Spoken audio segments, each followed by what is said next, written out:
La Seudre est sortie de son lit. Ce matin, le parc de cette auberge reste sous les eaux et ses propriétaires ont dû renvoyer une partie de leurs clients.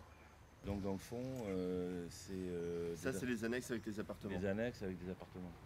Les annexes avec Bonjour. les appartements qui, eux, sont sous l'eau. Ils sont complètement sous l'eau. On a une ligne qui s'est faite, hein. Si vous regardez sur le Oui. mur là-bas, voilà, on a la ligne, c'est Donc ça la a hauteur baissé, à là, laquelle c'est allé. Là, c'est baissé. Là. On s'attendait à ce qu'il y ait un petit peu plus. Donc dans l'immédiat, on est très agréablement surpris et on espère que ça va s'arrêter là. Voilà, hein, on ne peut pas... on peut pas prédire et puis on peut pas maîtriser la nature. Donc on attend qu'elle vienne à nous maintenant. Et en effet, l'origine du problème ici, c'est cette conjonction de deux phénomènes naturels, la crue hivernale et les grandes marées. À Saujon, leur point de rencontre est ici, autour de cette écluse.